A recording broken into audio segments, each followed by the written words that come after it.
आज का वीडियो आप सभी के बीच में जो 1-2 दिन वीडियो आपका ब्रेक हो गया, चलिए आज से फिर से शुरू करते हैं। आज का वीडियो नंबर 14वां नंबर का प्रैक्टिस वीडियो है। जी हाँ, प्लेलिस्ट बना है आप सभी के लिए और प्लेलिस्ट के माध्यम से आप जाकर जो भी वीडियो नहीं देखें जाकर ज़रूर देख सकते हैं। ये प्रैक्टिस सेट लाने का मतलब है कि आपका प्रैक्टिस बढ़ता रहे, नॉलेज बढ़ता रहे और जब एग्ज़ाम आए तो आप लोग को पढ़ने में भी मन लगे और प्रैक्टिस भी बना रहे। ठीक है, तो चलिए देखते हैं। जो मैं क्वेश्चन लाता हूँ 20 क्वेश्चन हो या कभी 25 क्वेश्चन हो, आप इसमें से अगर 70% क्वेश्चन अगर सही कर ले रहे हैं, मतलब आपका जो कॉन्ट्रैक्ट वाला बहाली आने वाला है उसमें आप अच्छा करेंगे और जॉब हो जाएगा। ठीक है, तो चलिए आज की इस वीडियो को शुरू करते हैं। चैनल पर अगर आप नए हैं तो चैनल को एक बार सब्सक्राइब कर दीजिए और अपने ग्रुप में शेयर कर दीजिए। डेली सुबह में आपको ये प्रैक्टिस सेट मिलता रहेगा। तो माय डियर, यहाँ पे मैं बात करूँ पहला प्रश्न आपके सामने में है कि श्वसनीय एसिडोसिस, रिस्पायरेटरी एसिडोसिस होने पर फेफड़ा की क्या प्रतिक्रिया होती है। यानी अगर किसी को रेस्पायरेटरी एसिडोसिस हो जाता है तो फिर जो है उसका रेस्पायरेटरी एसिडोसिस कब होता है, जब आपका पीएच वैल्यू जो है कम हो जाता है और कम होगा तो अम्लीय होता है, ब्लड में अम्ल की मात्रा बढ़ता है तो रिस्पायरेटरी एसिडोसिस होता है। तो इस कंडीशन में फेफड़ों की क्या प्रतिक्रिया होती है, तो इस कंडीशन में फेफड़ा का प्रतिक्रिया यही होता है कि रिस्पायरेशन रेट भी बढ़ जाता है और रिस्पायरेशन रेट बढ़ने के साथ में यह काफ़ी डीपली ब्रीडिंग होता है। ठीक है ना, यानी गहराई और दर्द दोनों बढ़ जाता है श्वसन की। ठीक है, किसमें, रिस्पायरेटरी एसिडोसिस में, याद रखिएगा। दूसरा क्वेश्चन यहाँ पे है कि वोमिटिंग में कौन सी मेटाबॉलिक असमानता देखी जाती है।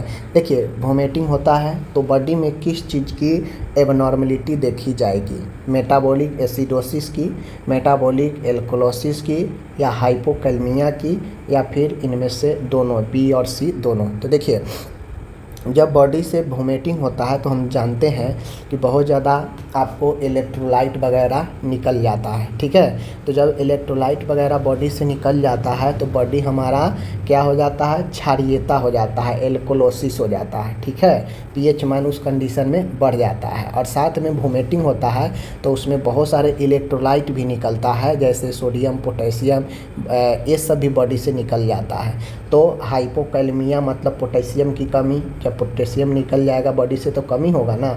तो इस कंडीशन में बी और सी दोनों राइट होगा, ऑप्शन नंबर डी इसका आंसर सही होगा। ठीक है, तीसरा क्वेश्चन है यहाँ पे, द्रव आयतन की कमी, फ्लूइड वॉल्यूम डिफिशियंटी, बॉडी में द्रव का वॉल्यूम कमना, यानी जो फ्लूइड है, आयतन है द्रव की, उसमें कमी होना किस फ्लूइड का जो है इंडिकेट करता है। मतलब बॉडी में हमारा फ्लूइड वॉल्यूम अगर कम जाता है तो उसमें उसके लिए आदर्श फ्लूइड कौन सा होगा, कौन सा फ्लूइड हम देंगे अगर बॉडी में आयतन फ्लूइड का कमी होगा। तो आदर्श यानी आइडियल फ्लूइड कौन सा होता है बॉडी में देने के लिए, डीएनएस 0.45 सलाइन, रिंगर आरएल या फिर 5% डेक्स्ट्रोज प्लस 0.45 सलाइन, कौन सा इसमें आदर्श होता है। तो देखिए, बॉडी में इलेक्ट्रोलाइट की कमी, पानी की कमी, अगर ये सारी समस्या होती है तो सबसे लिए आदर्श जो लिक्विड होता है, फ्लूइड होता है, वो अपन होता है रिंगर लैक्टेड आरएल। आरएल जले हुए मरीज में, ठीक है, हाइपोवॉल्मिक शॉक वाले मरीज में, ठीक है ना, तो इन सब में आरएल काफ़ी ज़्यादा अच्छा काम करता है। एनएस नॉर्मल सलाइन की तरह होता है, इसमें बहुत ज़्यादा जो है आपको इलेक्ट्रोलाइट नहीं मिलता है, लेकिन आरएल वाला में आपको बहुत ज़्यादा इलेक्ट्रोलाइट भी मिल जाता है, द्रव भी मिलता है, जो बॉडी के लिए काफ़ी अच्छा होता है। ठीक है, आगे हम यहाँ पे बढ़ते हैं। चौथा नंबर है, लैसिक्स लेने वाले मरीज में किस इलेक्ट्रोलाइट की पूर्ति आवश्यक होती है। यानी जो लैसिक्स होता है, लैसिक्स वाला, तो लैसिक्स वाला मरीज में हम जानते हैं लैसिक्स लेने पर काफ़ी ज़्यादा बॉडी से पानी निकलता है यूरिन के माध्यम से, और जब यूरिन के माध्यम से पानी निकलता है तो हमारा जो किडनी होता है काफ़ी ज़्यादा एक्टिव हो जाता है, क्योंकि फुरसामाइड लैसिक्स एक लूप डायूरेटिक होता है। यह काफ़ी ज़्यादा काम करता है, एक्टिव करता है हमारे किडनी को, ताकि वह जो अनवांटेड फ्लूइड है, पानी है, तरल है बॉडी में, उसको निकाल सके यूरिन के रास्ता से।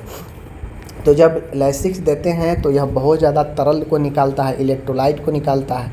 तो उस कंडीशन में होता क्या है कि उसके साथ जो है पोटेशियम की भी काफ़ी ज़्यादा निकलने लगता है बॉडी से, ठीक है। तो फुरसामाइड में इलेक्ट्रोलाइट की क्षति ज़्यादा होता है, ठीक है, इसलिए पोटेशियम की आवश्यकता पड़ने लगती है, क्योंकि पोटेशियम का क्षति भी ज़्यादा होता है। तो जिसका ज़्यादा क्षति होगा उसका ज़्यादा पूर्ति भी करना पड़ेगा, तो इसलिए ऑप्शन नंबर राइट होगा बी, ठीक है। 5वां क्वेश्चन है, कमजोरी, चक्कर आना, दौरे, सीजर पड़ना किस इलेक्ट्रोलाइट इम्बैलेंस की लक्षण है। देखिए, अगर आपको कमजोरी हो, थकान हो, चक्कर हो, सीजर आए, तो कमजोरी और चक्कर हम लोग जानते हैं विटामिन कमी से, उसमें से भी कैल्शियम की कमी से चक्कर आएगा, कमजोरी महसूस होगा और दौरा पड़ेगा, ठीक है। अब इलेक्ट्रोलाइट के अंदर हमारा क्या होता है, मैग्नीशियम भी होता है, पोटेशियम भी होता है, ठीक है, फॉस्फेट भी, फास्फोरस भी होता है, सारा इलेक्ट्रोलाइट में मौजूद होता है तरल के साथ में, ठीक है ना। तो बॉडी में ये मेन कारण जो होता है तीनों लक्षण का, यह होता है कैल्शियम के असंतुलन के कारण, कमी के कारण। तो hypocalcaemia, option number B. Hypo मतलब कम और कैल्सेमिया मतलब कैल्शियम की कमी, ठीक है। चलिए, 6ठा क्वेश्चन हम लोग देखते हैं, निम्न में से कौन सा हाइपरकैल्सेमिया का लक्षण नहीं है। देखिए, हाइपरकैल्सेमिया मतलब होता है कैल्शियम का बढ़ा हुआ, अगर हाइपोकैल्सेमिया होता तो कैल्शियम का कम होना है, ठीक है। तो कहता है हाइपरकैल्सेमिया का लक्षण इनमें से कौन नहीं है, बात समझ गए। तो देखिए, हाथों में कंपन, यह आपका हाइपरकैल्सेमिया का लक्षण नहीं है, यह हाइपोकैल्सेमिया का लक्षण होता है, हाथों में ट्रीमर होना, कंपन होना, ठीक है। तो जब ये आपका हाइपोकैल्सेमिया का लक्षण है, ये आपका हाइपरकैल्सेमिया का लक्षण नहीं है, मतलब ये तीनों आपका हाइपरकैल्सेमिया का लक्षण है। हाइपरकैल्सेमिया में होता यह है कि आपका बॉडी से ज़्यादा कैल्शियम होने पर ज़्यादा कैल्शियम निकलने भी लगता है, जिससे हड्डी फ्रैक्चर होता है, भ्रम, कन्फ्यूजन की सिचुएशन, मांसपेशियाँ कमज़ोर हो जाना। तो ये तीनों आपका हाइपर कैल्शियम ज़्यादा होने पर होता है, लेकिन हाथों में जो कंपन होता है यह कैल्शियम कमने से होता है, ठीक है। नेक्स्ट है 7वां है, पेरिफेरल न्यूराइटिस किस एंटी ट्यूबरकल दवा का दुष्प्रभाव है। पेरिफेरल न्यूराइटिस का मतलब होता है कि नर्वस सिस्टम में दिक्कत होने से आपका हाथ पैर में झुनझुनाहट वगैरह होता है, ठीक है ना, नस में। तो पेरिफेरल न्यूराइटिस में होता यह है कि एंटी ट्यूबरल दवा का दुष्प्रभाव है। कौन सा दवा लेने पर हाथों पैर में कम वीकनेस और झुनझुनाहट होने लगता है, किस दवा को लेने से, और वो दवा एंटी ट्यूबरकल दवा है। तो देखिए, यहाँ पे 4 ऑप्शन है, रिफाम्सिन है, आइसोनिजाइड है, स्ट्रेप्टोमाइसिन है और इथाम्बुटोल है, ठीक है। तो न्यूराइटिस जो होता है यह आपका आइसोनिजाइड, ऑप्शन नंबर बी, ठीक है। आइसोनिजाइड जो मेडिसिन होता है, इसके लेने से क्या होता है कि हाथ, इसके दुष्प्रभाव में साइड इफ़ेक्ट में क्या होता है, व्यक्ति के हाथ पैर में झुनझुनाहट जैसे होने लगता है, वीकनेस जैसे। तो ये ऑप्शन नंबर बी आइसोनिजाइड, ठीक है। आगे बढ़ते हैं, आइसोनिजाइड से होने वाले पेरिफेरल न्यूराइटिस की रोकथाम किससे की जाती है। कह रहा है कि जो लेते हैं एंटी ट्यूबरकल दवाई, जिसे हाथ पैर में झुनझुनी, जिसे पेरिफेरल न्यूराइटिस बोलते हैं, अगर ये होता है तो हम इससे किससे रोकथाम करते हैं। तो हम लोग जानते हैं कि जब आपके हाथ पैर में वीकनेस होता है, झुनझुनाहट होता है नसों में, तो हम लोग क्या करते हैं, पाइरिडॉक्सिन गोली देते हैं। मिथाइलोकोबलामिन होता है, पाइरिडॉक्सिन होता है, जिसमें विटामिन B6 होता है। यह क्या करता है, नसों को मजबूती करता है और जो झुनझुनाहट होती है उसको दूर करता है, ठीक है। तो आइसोनिजाइड लेने से पेरिफेरल न्यूराइटिस होती है, और इस पेरिफेरल न्यूराइटिस को रोकथाम हम विटामिन B6 से करते हैं, ओके। 9वां नंबर का यहाँ पे क्वेश्चन है कि बैक्टीरियोस्टैटिक एंटी ट्यूबरकुलर दवा कौन सी है। बैक्टीरियोस्टैटिक का मतलब होता है कि बैक्टीरिया को, वृद्धि को रोकना, मारना नहीं, मारना मतलब बिल्कुल समाप्त कर देना, वो नहीं। बैक्टीरियोस्टैटिक का मतलब होता है वृद्धि को रोकना। कौन सा ऐसा एंटी ट्यूबरकल मेडिसिन है चारों में से जो बैक्टीरिया को, वृद्धि को रोकता है, ठीक है। तो देखिए, ये जो चारों मेडिसिन है यह वृद्धि को क्या करता है, मार देता है, ठीक है। यह बैक्टीरिया को ख़त्म करता है, मारता है। लेकिन इथाम्बुटोल जो है यह वृद्धि को रोकता है, यह बैक्टीरियोस्टैटिक है, ना कि यह आपको पूर्ण रूप से बैक्टीरिया को मारता है, ठीक है, याद रखिएगा। आगे बढ़ते हैं हम लोग। यहाँ पे 10वां नंबर का क्वेश्चन है, मूत्र का रंग लाल नारंगी रेड ऑरेंज किस रंग की दवा के कारण होता है, ठीक है। तो मूत्र का लाल नारंगी कलर जो होता है माय डियर, वह जो होता है ये सारा आपका कौन सा मेडिसिन है, यह सब के सब टीबी एंटी ट्यूबरकल मेडिसिन है। लेकिन इसमें रिफाम्सिन के लेने से मूत्र का रंग जो है डार्क रेड ऑरेंज कलर का हो जाता है, ठीक है। इसीलिए मरीज को जब दवाई दिया जाता है तो पहले ही बता दिया जाता है कि ये दवा लेने से आपका यूरिन का कलर चेंज हो जाएगा, ताकि मरीज घबराए नहीं, ठीक है, याद रखिएगा। आगे बढ़ते हैं। निम्न में से रिफाम्सिन का दुष्प्रभाव नहीं है। रिफाम्सिन लेने पर हम लोग को पता है कि मूत्र का रंग लाल ऑरेंज हो जाता है, तो नारंगी तो होता ही है, एनोरेक्सिया भूख में कमी और चक्कर आना, ये तीनों जो है रिफाम्सिन के लेने से दुष्प्रभाव साइड इफेक्ट देखने को मिलता है, चक्कर, एनोरेक्सिया, मूत्र का रंग नारंगी होना। लेकिन ध्यान रखिए, हाइपरटेंशन उच्च रक्तचाप जो होता है यह आपका रिफाम्सिन लेने से हाई ब्लड प्रेशर नहीं होता है, इसलिए इसका दुष्प्रभाव नहीं होगा, ठीक है। 12 नंबर का क्वेश्चन है, कौन सी रक्त वाहिका बाएं आलिंद लेफ्ट आर्टरियम में रक्त लाती है। अच्छा क्वेश्चन है। हम जानते हैं यहाँ पे 4 हार्ट है, 4 चैम्बर है। पहले ब्लड आता है यहाँ पे, ठीक है, फिर एक कपाट खुलता है, फिर ब्लड यहाँ पे आता है, और फिर जो है यहाँ पे पल्मोनरी आर्टरी के थ्रू जो है ब्लड जाता है फेफड़ा की तरफ, फिर फेफड़ा से ऑक्सीजन लेकर पल्मोनरी वेन जो है ऑक्सीजन वाला ब्लड यहाँ लाता है लेफ्ट आर्टरियम में। तो यही तो पूछ रहा है, लेफ्ट आर्टरियम में कौन सी वाहिकाएं बाएं आलिंद में रक्त लाती है। तो इस बाएं आलिंद में ऊपर वाला आर्टरियम होता है, ये राइट है और ये लेफ्ट है। तो लेफ्ट साइड में जो ब्लड आता है यह कहाँ से आता है, यह आपका पल्मोनरी वेन के द्वारा आता है। तो pulmonary vein option number C है, यही राइट होगा, ठीक है। चलिए 13 नंबर का क्वेश्चन है, शरीर के सबसे लंबी सिरा लॉन्गेस्ट वेन कौन सा होता है। तो सबसे लंबी सिरा अगर हमसे पूछे शरीर के सबसे लंबी यानी सबसे बड़ी सिरा कौन है, तो ग्रेट सैफिनस सिरा, ग्रेट सैफिनस वेन, ठीक है। ग्रेट सैफिनस वेन लॉन्गेस्ट है, ऑप्शन नंबर बी याद रखिएगा। 14 है, शरीर के सबसे बड़ी, देखिए सबसे लंबी अगर पूछे लॉन्गेस्ट पूछे तो ग्रेट सैफिनस वेन, ठीक है। अगर लार्जेस्ट पूछे, बड़ा पूछे, सबसे लंबी और सबसे बड़ी में अंतर होता है। तो लार्जेस्ट अगर पूछे तो लार्जेस्ट होता है इन्फीरियर वेना केवा। दोनों देखिए, वेना केवा सबसे बड़ा होता है, लेकिन अगर 2 प्रकार के हैं सुपीरियर और इन्फीरियर, तो इसमें सबसे बड़ा होता है inferior vena cava, option number C, ठीक है, याद रखिएगा। अब आप कहेंगे सुपीरियर वेना केवा तो होता है, ये दोनों तो एक इसी का प्रकार है, वेना केवा का है, बिल्कुल, लेकिन इन दोनों में भी जो बड़ा है वह है इन्फीरियर वेना केवा, ठीक है। आगे बढ़ते हैं। 15 है, शरीर के सबसे बड़ी धमनी लार्जेस्ट आर्टरी कौन सी है।